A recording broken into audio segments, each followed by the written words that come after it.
Coronavirus, la pandemia. ¿Cuáles son los síntomas? ¿Cómo se transmite? ¿Qué puedo hacer para protegerme y prevenir la propagación de la enfermedad? Nuevo padecimiento que ha encendido las alarmas de los sistemas de salud. Coronavirus, la pandemia. Qué gusto reencontrarnos también en fin de semana, en donde hacemos una recapitulación de lo que le hemos presentado aquí a lo largo de los últimos días, por si usted no tuvo oportunidad de vernos. Así que vamos a iniciar directamente con el informe que nos llega desde Ginebra, Suiza. Es nuestra compañera Isabel Saco, corresponsal de la agencia EFE, quien nos reporta. Hola, buenos días, Belén. Buenos días a todo el público de Canal 44.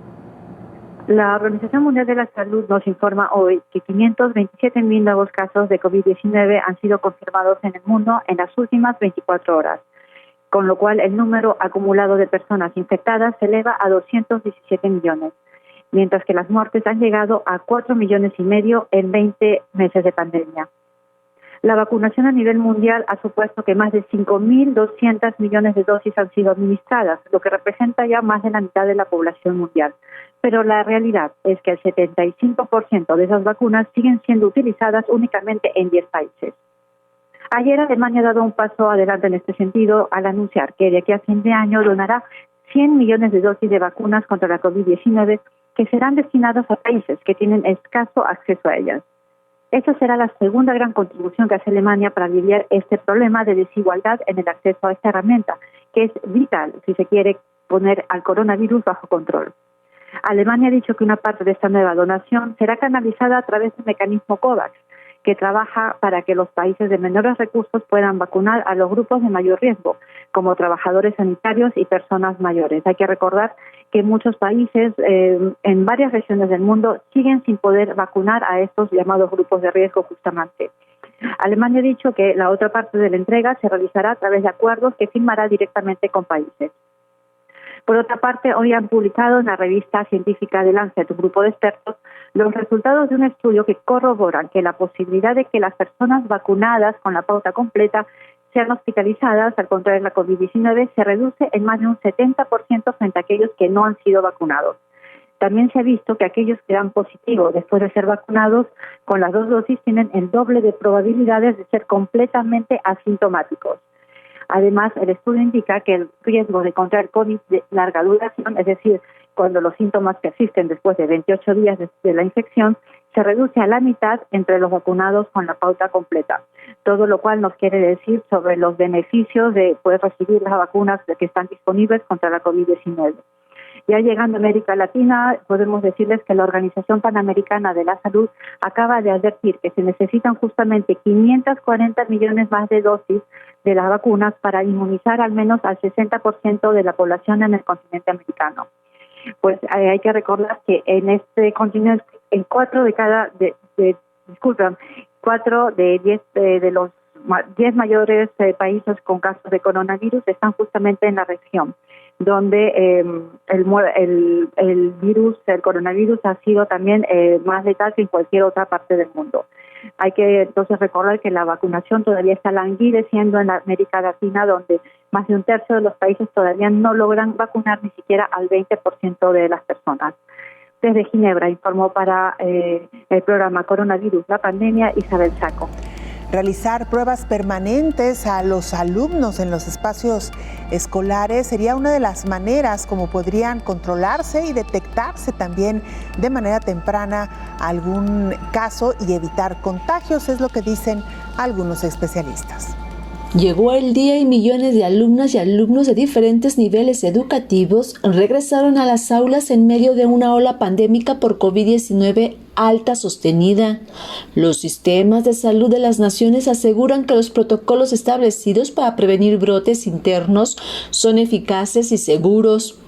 Aún así, hay incertidumbre debido a las diferentes variantes del virus SARS-CoV-2 que caminan más rápido que las políticas públicas en salud pública establecidas para la emergencia sanitaria internacional.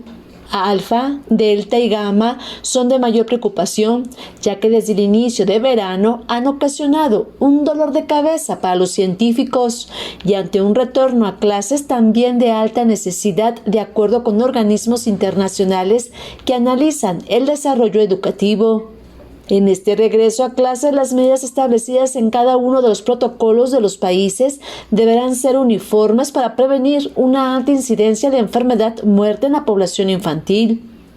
Las estadísticas sobre COVID-19 en niñas, niños y adolescentes muestran una alta incidencia de contagios en este verano, contrario a la ventana del año pasado, ya que todos los planteles educativos cerraron sus puertas. 2021-2022 será un año escolar de alta observancia, vigilancia, monitoreo y evaluación permanente para identificar casos COVID-19. Algunas naciones regresan con un porcentaje medio de su población escolar vacunada, contrario a otros países, en donde ni siquiera alcanzan el 20% de su población adolescente y juvenil inmunizada. Además, los más vulnerables por la edad son los de nivel básico. La vacuna de Pfizer-BioNTech contra la COVID-19 está disponible para la edad de 12 años y mayores. Requieren 2 inyecciones dadas en un intervalo de 21 días.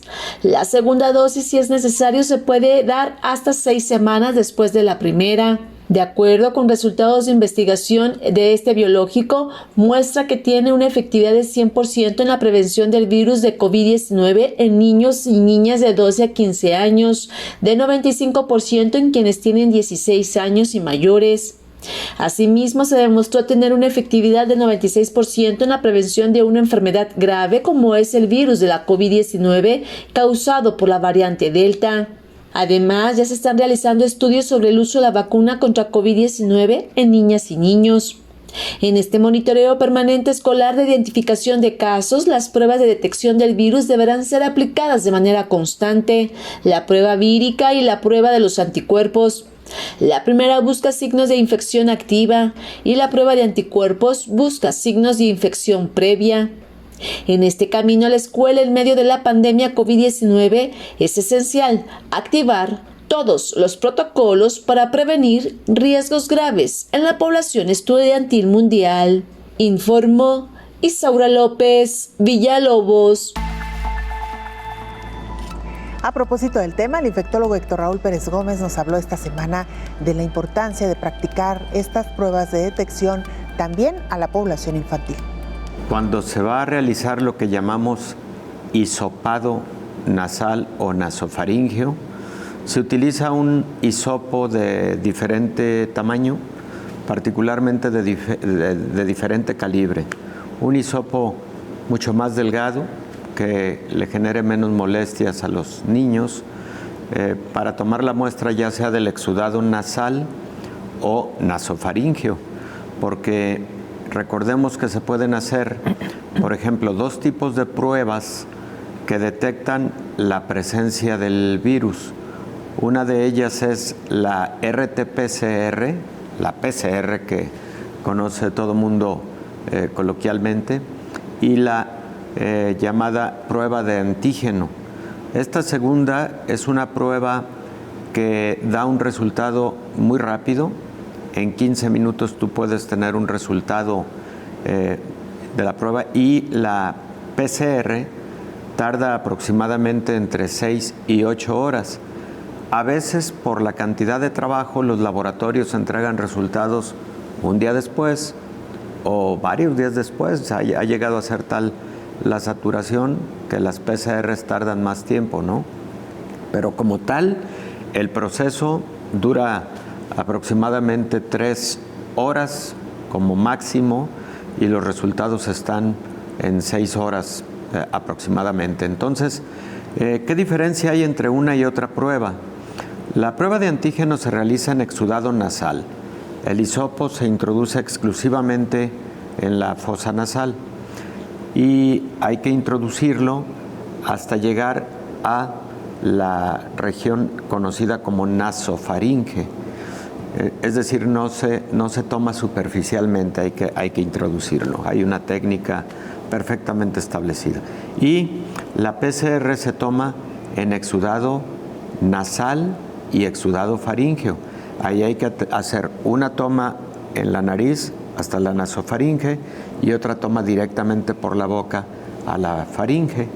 Y ya teniendo la muestra, entonces se lleva a cabo el procedimiento, ¿no? En la prueba de antígeno, la detección se realiza en un cassette que nos da un resultado colorimétrico muy simple de leer, pero no se recomienda que ninguna de estas pruebas, la toma de la muestra, la realice alguien que no sepa hacerlo. Número 1, porque puede ponerse en riesgo. Número 2, porque una muestra mal tomada puede evidentemente alterar resultados.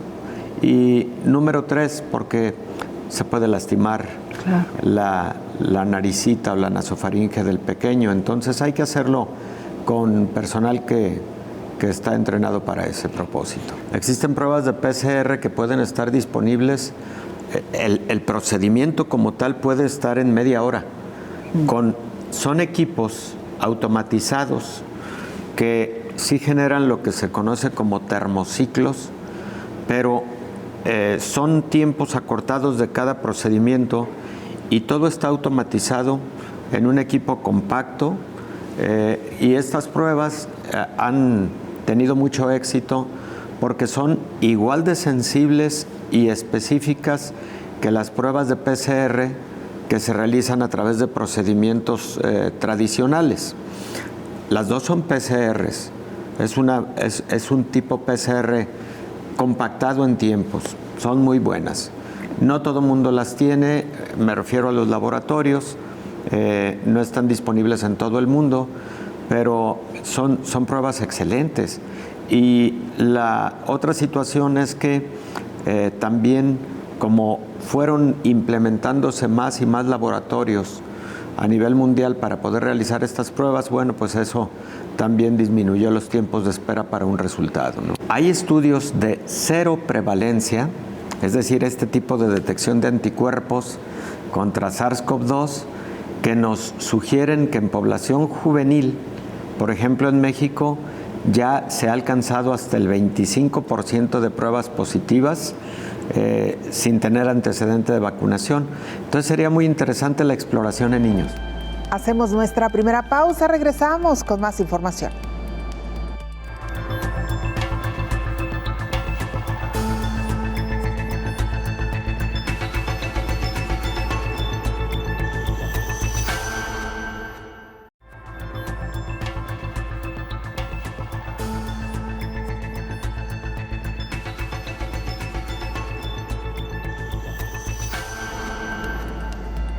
Esta semana, sin duda alguna, una de las principales noticias fue el regreso presencial a las aulas en México y también en otros países de América Latina y algunos países de Europa, que por cierto algunos también ya se preparan para que una vez que concluya el verano se reabran las escuelas, los espacios educativos. Investigadores analizan esta enfermedad del COVID-19 entre la población infantil.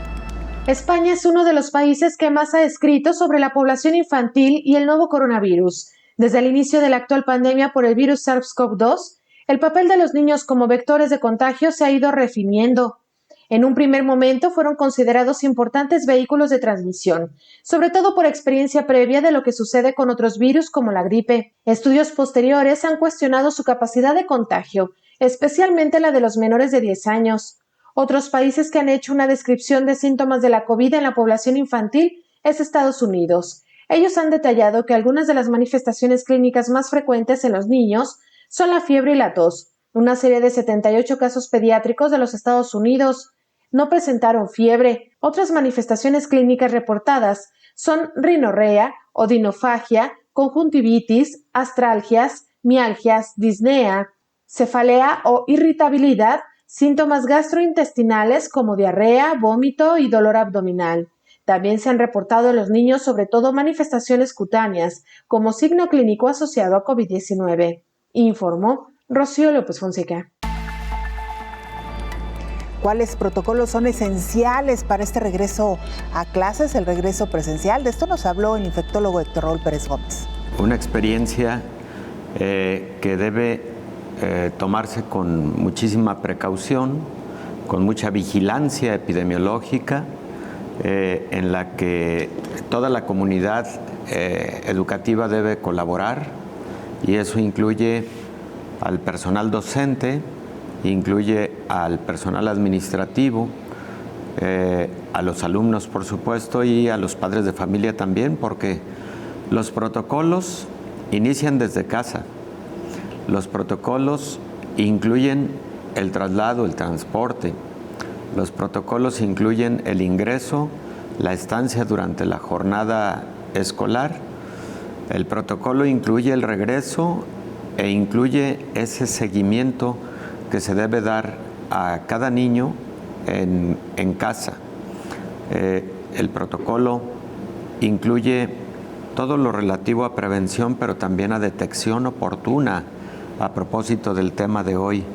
Una detección que se debe hacer cuando existen los mínimos indicios de sintomatología respiratoria, para que de forma temprana se pueda diagnosticar y además se puedan emprender acciones para evitar la transmisión adicional en el ámbito escolar. Doctor, esto que usted mencionaba va a ser fundamental para que se frenen, o más bien, no tanto frenar, sino más bien para impedir que se registren contagios al interior de las aulas. Claro. El poder avisar a tiempo si se ha tenido contacto con alguna persona enferma con COVID-19, claro, y evidentemente no enviar al niño o al adolescente a las aulas, doctor. Sí, no enviarlos en dos circunstancias. Uno, si inician con algún síntoma sugestivo de enfermedad respiratoria, pero dos, también si han tenido contacto con alguien con diagnóstico de COVID o con alguien con síntomas muy sugestivos de enfermedad respiratoria. Ahí es preferible que el pequeño se quede en casa, o si tiene síntomas, se ha llevado a recibir atención médica. Los niños y adolescentes se pueden infectar. Que existe probablemente un menor riesgo de infectarse porque se han encontrado en algunos estudios menos receptores al virus en las células de niños y adolescentes, en las células del árbol respiratorio de niños y adolescentes. Pero también Belén, se ha descrito que la infección en niños y adolescentes tiene un comportamiento menos grave, es mucho menor el porcentaje de niños y adolescentes que pueden tener gravedad que los lleve al hospital o a una unidad de cuidados intensivos. ¿Cuál es la proporción, por ejemplo, de el niño que entra a gravedad y que debe ir hasta una unidad de cuidados intensivos? 1 de cada 1000. 1 de cada 1000 niños que tienen COVID, lamentablemente terminan en una unidad de cuidados intensivos, pero no se compara con el 4 a 5% del adulto que tiene COVID. Esa proporción es verdaderamente abismal. Sí. Entonces, pero sí puede ocurrir gravedad. Y aquí lo importante es que los padres siempre estén muy atentos a síntomas que pueden presentar estos pequeños para que oportunamente acudir al médico. El médico está capacitado y debe estarlo para detectar lo que se conoce como el síndrome inflamatorio multisistémico que se presenta en estos pequeños y que puede ser un indicio de que este pequeño puede evolucionar a la gravedad. Entonces, para tomar medidas terapéuticas oportunas. Escuchamos ahora el informe de nuestro compañero Gustavo Adolfo de Canal TRO en Bucaramanga para que también nos actualice información de lo que está sucediendo hoy en Colombia. Hola, ¿qué tal? Un saludo especial para ustedes allá en México. Empezamos con los datos, las cifras y la evolución, el control del coronavirus en territorio colombiano. De acuerdo con el reporte del Ministerio de Salud de este país, se generaron alrededor de 1.935 casos nuevos de COVID-19 en las últimas horas. Esto luego de que se procesaran 53.128 pruebas, 26.964 de PCR y 26.164 de antígenos. En el país a la fecha se han procesado cerca de 23.936.608 pruebas de coronavirus. Así las cosas, Colombia llega a 4.899.085 casos de coronavirus confirmados desde que empezó la pandemia en marzo del año 2020. Por otro lado, el reporte da cuenta de 93 fallecidos más por este virus. Con esta actualización, la cifra total de muertes en Colombia asciende a 124.567 casos. En las últimas 24 horas, además, se registraron cerca de 2.602 pacientes recuperados. Así ya son 4.729.909 los pacientes que a la fecha se han recuperado del COVID-19 en territorio colombiano. En total son 29.954 los casos que se mantienen activos en Colombia. El ministro de Salud, Fernando Ruiz, anunció en las últimas horas que el próximo sábado iniciará directamente la vacunación para la población de 12 a 14 años. Por ahora, es la información que ofrecemos desde territorio colombiano. Un saludo para ustedes allá en México. La vuelta a las escuelas en España será presencial, menos distancia y el uso obligatorio de mascarillas. Abren la persiana en los colegios españoles.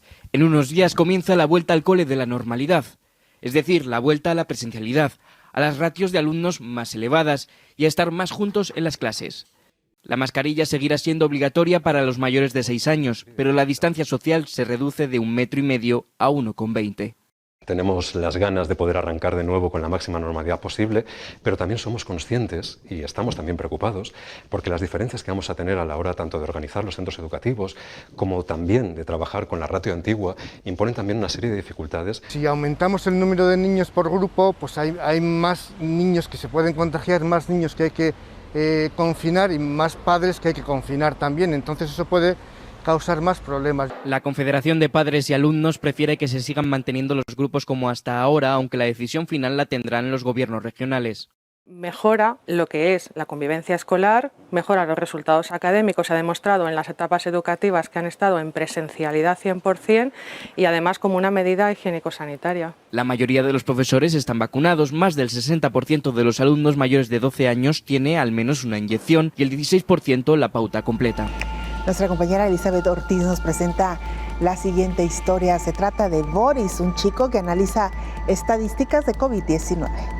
Boris Osman Martínez Vázquez convierte en números todo lo que hace. Toma decisiones con base en lo que le dicen las estadísticas y aunque trabaja en una empresa multinacional de agroquímicos, comenzó a analizar los datos de la COVID-19 en México por curiosidad y también porque ha tenido muchas pérdidas de seres queridos por la pandemia. Boris es de origen guatemalteco, estudió la licenciatura en química, hizo la maestría en dirección de empresas, un MBA, y el doctorado en liderazgo estratégico. Desde hace casi 15 años trabaja en temas relacionados con la mercadotecnia y ventas. Ha vivido en varios países. Cuando la pandemia comenzó apenas había llegado de Asia a México. Mientras sus amigos de Beijing le platicaban el estricto confinamiento por la COVID, acá escuchaba versiones oficiales como si esa enfermedad no tuviera importancia. Todavía leía los periódicos de Singapur, que hablaban de una situación grave, pero en México los datos oficiales no tenían sentido. Otros países que publicaban sus datos abiertos tenían un patrón. Después de los primeros 1,000 casos se había un crecimiento acelerado. Pero a lo que a otras naciones le tomaba una semana, México lo reflejaba casi un mes más tarde, incluso con la población sin usar cubrebocas. Así que la curiosidad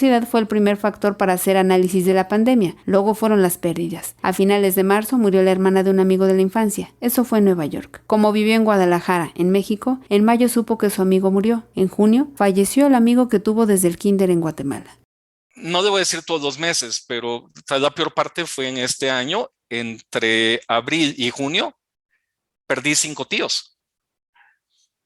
Te digo, a mí sí me ha pegado mucho a título personal porque he tenido muchísimas pérdidas por mi historia de vida, que me ha tocado vivir en muchos países a lo largo de toda mi vida. Sabe que no tendrá el número final, ni nadie. Ya hasta perdió la cuenta de cuántas personas conocidas han muerto. Justo el día de la entrevista supo que alguien más perdió la vida a causa de la COVID.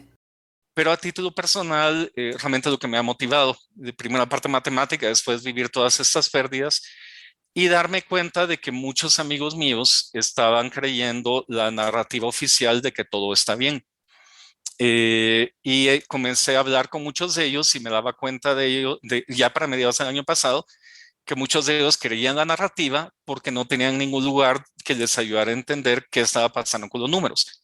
Ahora que el gobierno mexicano informó que los casos están bajando, Boris sabe que es arriesgado tratar de celebrar una disminución. El descenso que ya era visible el sábado pasado es muy bajo y ahorita todavía estamos en un punto peor del que estábamos en el pico de enero. Entonces, le decía, es arriesgado en ese momento tratar de celebrar una baja cuando matemáticamente es cierto que hay una baja, pero la situación es peor que la de enero. Por eso, cada noche descarga los datos abiertos y la sube a Tableau, una tecnología de visualización y de inteligencia de datos para que sus amigos puedan conocer más de la pandemia, informó Elizabeth Ortiz. Una pausa breve, regresamos con más información.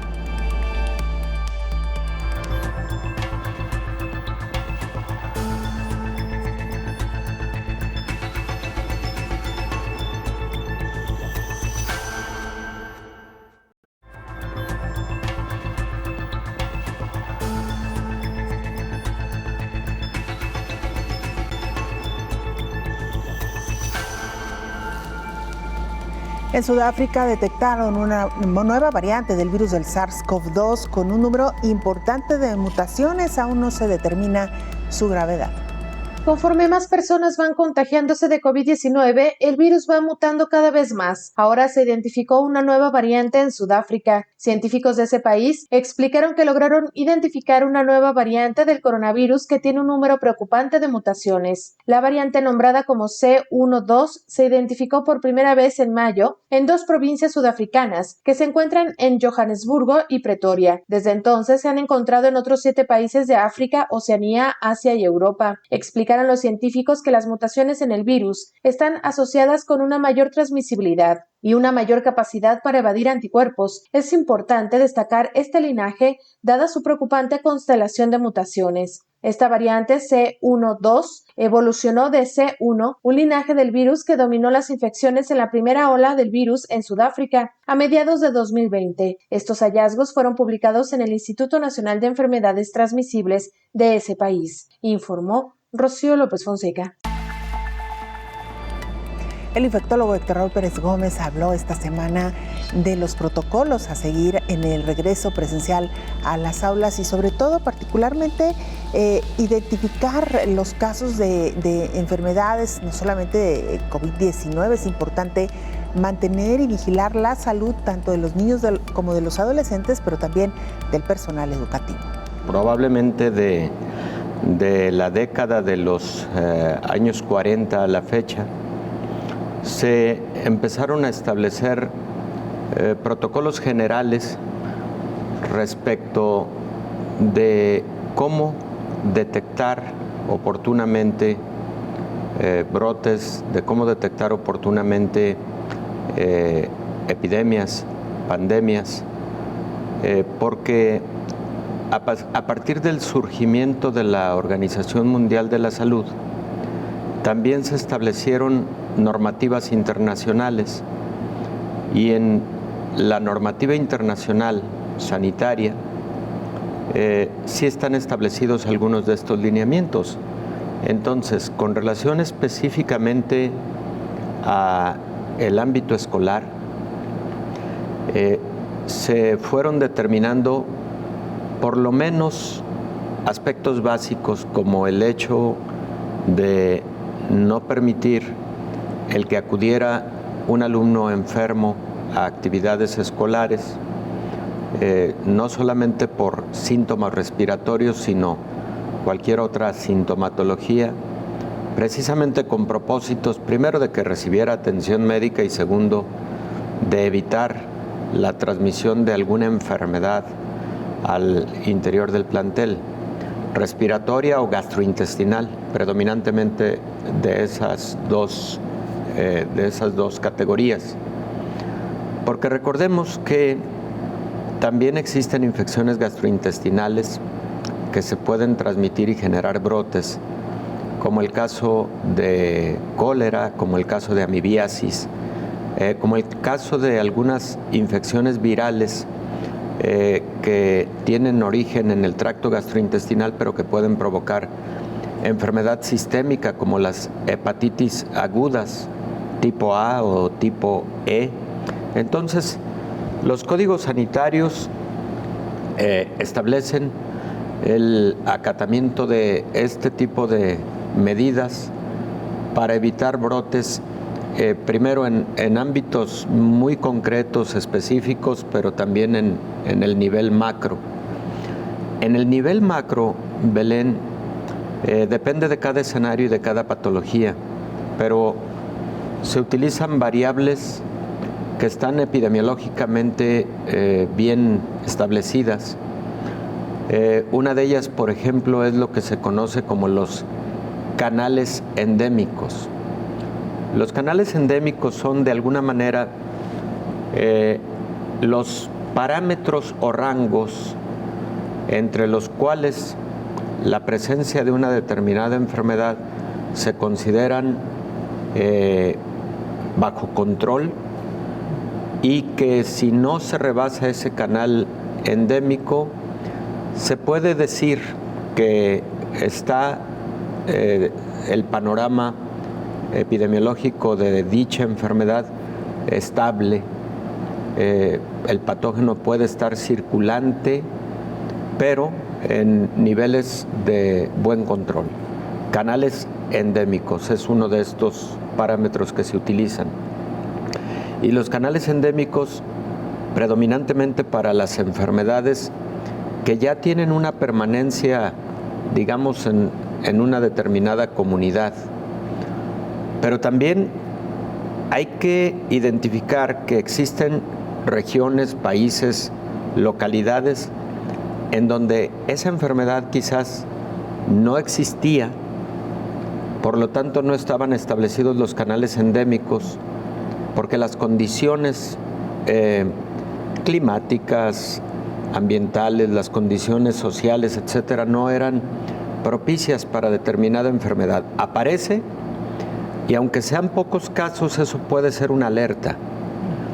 Entonces, es diferente una enfermedad que ya ha tenido permanencia a una enfermedad que nunca ha estado en una región determinada y en donde pocos casos pueden representar una alerta.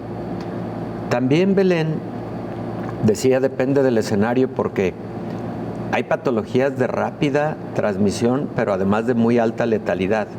Ejemplo, tú debes poner en alerta sanitaria inmediata a una localidad, a una región, etcétera, etcétera, si identificas, por ejemplo, un caso de cólera, si identificas un caso de ébola, que es una enfermedad altamente transmisible, pero altamente letal. Más del 50% de las personas que padecen ébola pierden la vida. Y entonces, aún en lugares en donde la enfermedad ha existido, como brotes epidémicos, y hablo, por ejemplo, de África, algunos lugares específicos como Sierra Leona, etcétera, en donde aún la presencia de pocos casos de ébola en un sitio en donde ha existido ébola, inmediatamente genera alertas para cerrar cercos sanitarios y evitar la propagación. Hace un mes aproximadamente se generó alerta sanitaria en algunas regiones de África por la presencia del virus Marburg o Marburgo, que es un virus parecido al virus del ébola y que causa una enfermedad muy similar al ébola y también con una muy alta letalidad. Recordarás la película Epidemia.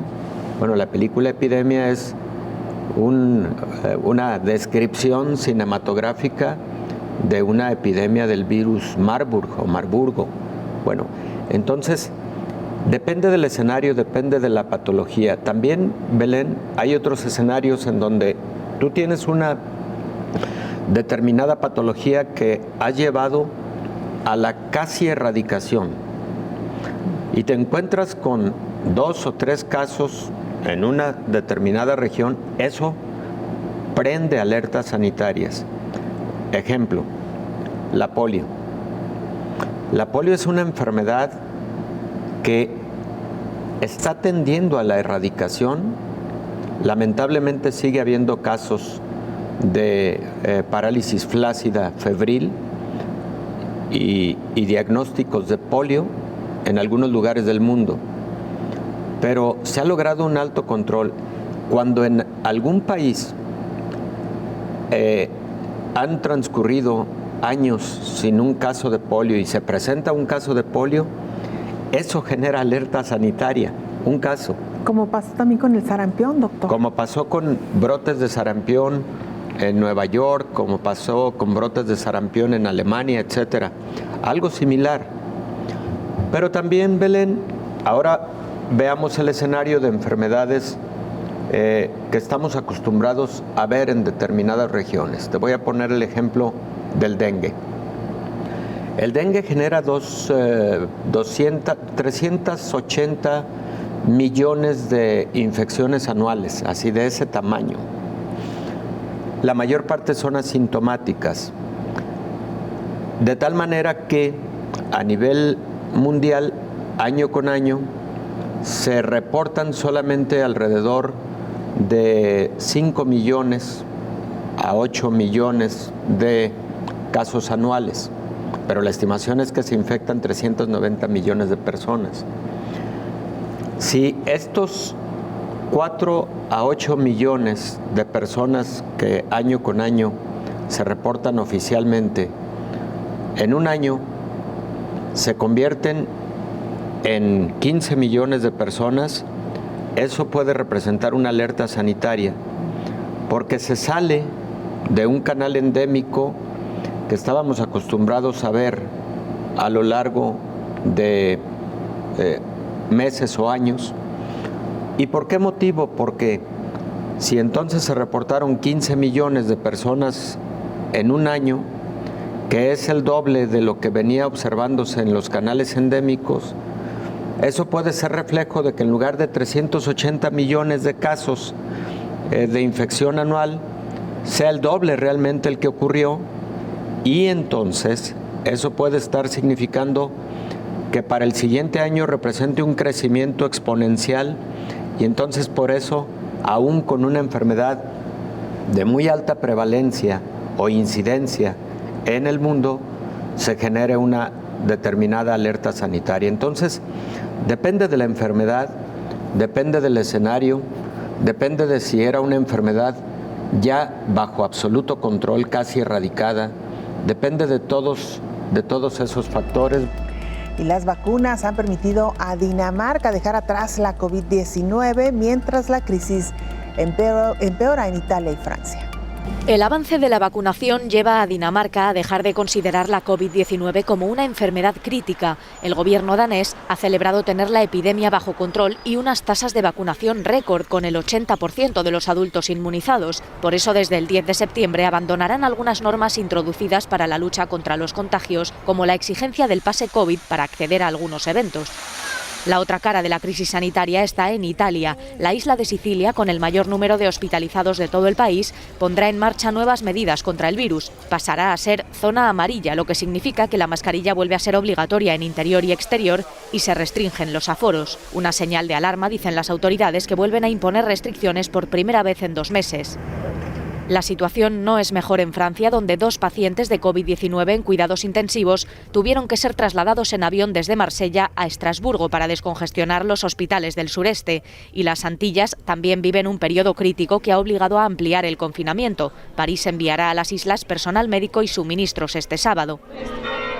Croacia no tiene previsto cambiar o endurecer sus medidas sanitarias. Sin embargo, todo su territorio se ha tornado de color naranja en el mapa de la COVID del Centro Europeo para la Prevención y el Control de Enfermedades. A las zonas costeras que ya estaban en riesgo se suman partes del interior del país que antes estaban en color verde. Y en su vecina Serbia, cada vez más gente empieza a recibir la tercera dosis de la vacuna contra el coronavirus, aunque el número de personas totalmente inmunizadas está lejos de ser satisfactorio. Las autoridades han hecho un llamamiento advirtiendo de que el 90% de los nuevos infectados son pacientes que no han recibido el fármaco. Nuestra última pausa, regresamos ya para entrar a la recta final de este programa especial.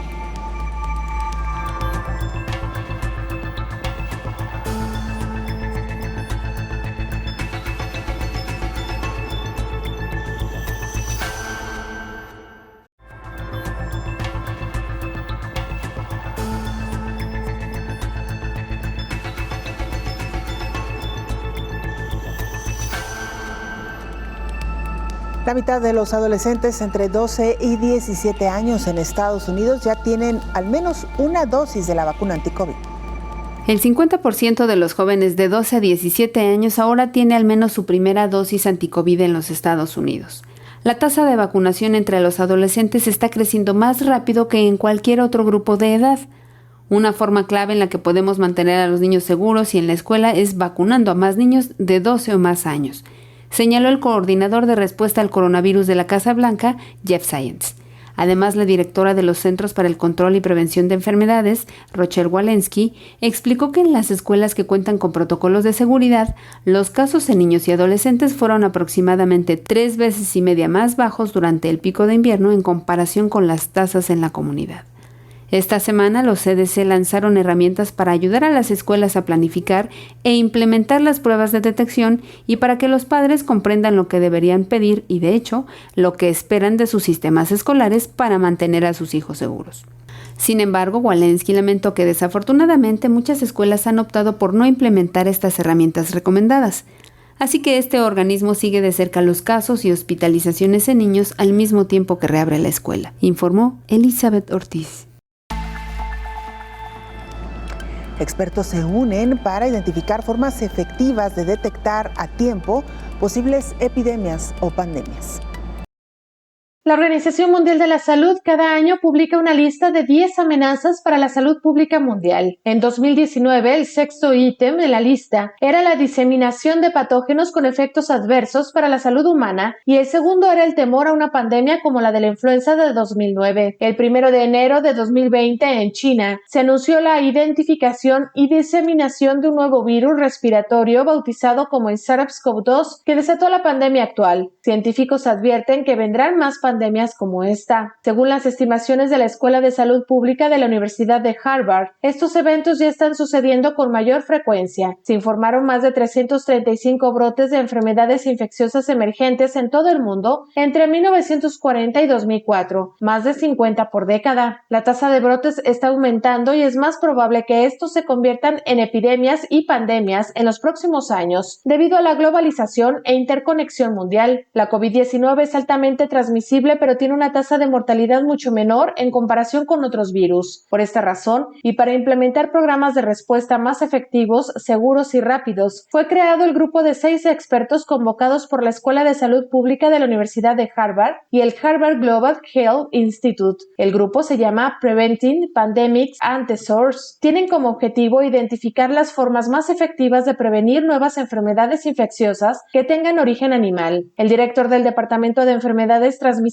y Determinantes Ambientales de la Salud de la Organización Panamericana de la Salud, Marcos Espinal, quien fue invitado por la Universidad de Harvard a participar del proyecto, dijo que la idea es ayudar a la universidad a determinar los actores que pueden desatar una pandemia, hacer una caracterización de cómo salta un patógeno de un animal a un ser humano y qué roles juegan factores como la deforestación, la agricultura industrial y los mercados de animales silvestres, entre otros. Explicó el especialista que la contribución de estos grupos de rastreo es que se harán recomendaciones para evaluar la evidencia y minimizar esos saltos de virus de animales a humanos. La influenza, la rabia, la gripe española, el MERS en Oriente Medio, todas son enfermedades zoonóticas y su origen han sido las ratas, los camellos y otros animales, informó Rocío López Fonseca.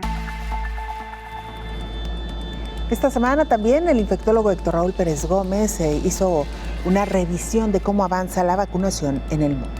México ha llevado un buen ritmo en los últimos 3 meses y medio en la vacunación, en algunos momentos logrando hasta 1.200.000 dosis en un solo día. Y si se aplicara ya la totalidad de las dosis recibidas, podría estar llegando México al 70% aproximadamente de su población adulta, entendiendo por arriba de 18 años de edad, con al menos una dosis de la vacuna.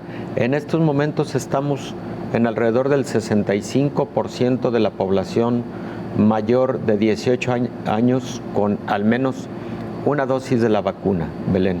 Y que, por cierto, dicho sea de paso, doctor, ha sido la población joven a partir de 18 años que han respondido de manera muy efectiva a la convocatoria, doctor. Qué bueno. Sí.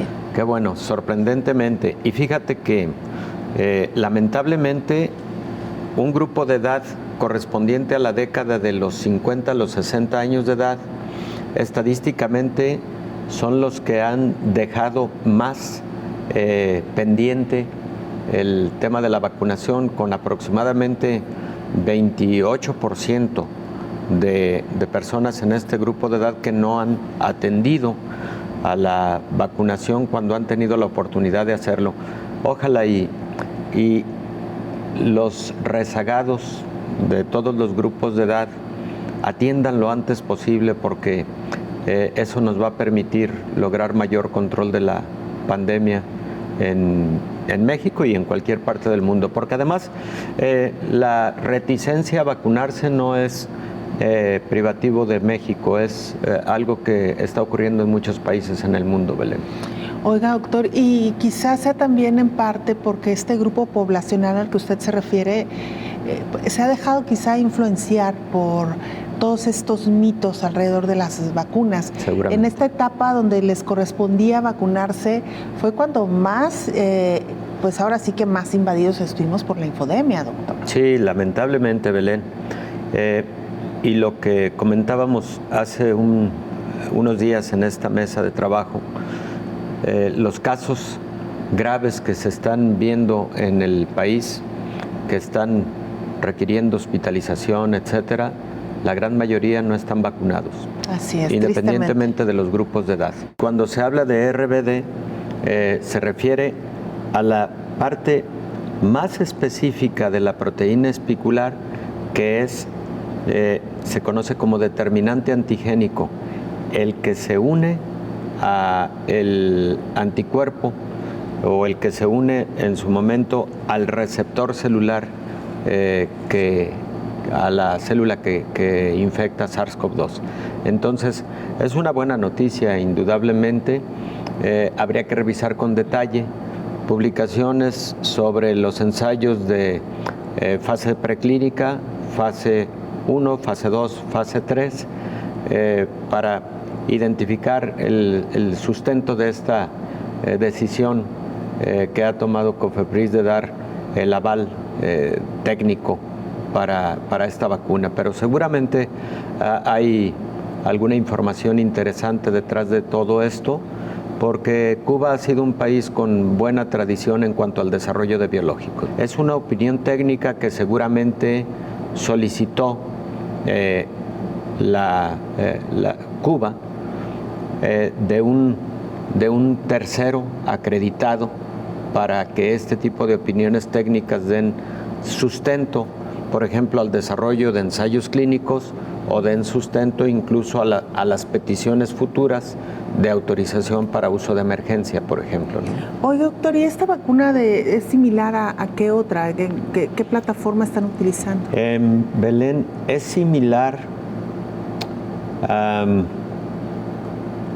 ¿alguna de creo que a la por ahí? Creo que a la vacuna de Sinovac, que lo que tiene es lo que utiliza es un recombinante de la proteína espicular. En este caso es un recombinante de la fracción que se une a receptor, la fracción conocida como RBD, y creo que es de plataforma similar a Sinovac. Lo reviso para decírtelo con detalle. Que sería una de las más tradicionales, ¿no, doctor? De las plataformas tradicionales. Fíjate que no es de las más novedosas, porque las más novedosas son las de RNA mensajero, pero sí es novedosa en cuanto a tiempo relativamente, porque hay otras vacunas para otros patógenos que están desarrolladas de forma similar, como el caso de la vacuna contra el virus de la hepatitis B, que es una vacuna recombinante, una vacuna en donde lo que se utiliza es solamente una fracción del virus, en este caso el antígeno B de superficie del virus de la hepatitis B, Bueno, de forma similar, en este otro caso, lo que se utiliza es la proteína espicular y más específicamente esa pequeña fracción de la proteína espicular, que es el receptor de alta afinidad o determinante antigénico de alta afinidad. Una buena noticia nos llega desde Brasil y es que vaya que este país ha sido uno de los más golpeados por esta pandemia, al menos en América Latina. Finalmente registraron el menor número de muertes por COVID-19 en 9 meses. Brasil registró en la última jornada 266 nuevas muertes por coronavirus, el menor número para un día en poco más de 9 meses. Las autoridades sanitarias afirmaron que el total de víctimas ya roza las 580.000. El país suramericano no registraba un número de muertes diarias tan bajo desde el 22 de noviembre del año pasado, cuando fueron contabilizadas 184 víctimas. De acuerdo con el boletín divulgado este lunes por el Ministerio de Salud, el país también registró en las últimas 24 horas 10.466 nuevos contagios de COVID, igualmente el menor número en casi 10 meses, y con lo que el total de casos superó los 20.75 millones desde el inicio de la pandemia. De acuerdo con los expertos, la caída en las cifras de muertes, contagios y hospitalizaciones en la mayoría del país se debe a los avances en la campaña de vacunación. Las cifras del Ministerio de Salud indican que Brasil ya aplicó 189.6 millones de vacunas y que 129.5 millones de brasileños recibieron las primeras dosis de alguno de los inmunizantes y 60.1 millones completaron el ciclo de inmunización. Cerramos con estas cifras que no dejan de preocuparnos y de recordarnos que esta pandemia no ha terminado y que debemos seguirnos cuidando. Más de 4.5 millones de muertos por COVID-19 en todo el mundo. Según el recuento independiente de la Universidad Johns Hopkins, la cifra global de muertos por la COVID-19 superó este lunes los 4,5 millones. En total se han registrado más de 216 millones de contagios desde que se inició la pandemia a comienzos de 2020. Estados Unidos es el país con mayor saldo mortal, con más de 637.000 fallecidos, seguido por Brasil con 579.000 e India con 438.000 muertos, de acuerdo a los datos del Centro Universitario Estadounidense. En las últimas semanas, los casos han vuelto a repuntar en Estados Unidos con la llegada de la variante Delta, especialmente contagiosa, mientras que se ha ralentizado el ritmo de vacunación. La Organización Mundial de la Salud ha advertido de la creciente disparidad en el acceso a las vacunas como uno de los principales riesgos para controlar la pandemia. De 4.000 millones de dosis administradas a nivel global, más del 80% lo han sido en países de ingresos altos y medios, que representan en conjunto menos de la mitad de la población mundial, advirtió el organismo. Hasta aquí llegamos con este programa especial. Gracias por habernos acompañado. Le invitamos para que nos sintonice en la siguiente emisión. Hasta entonces.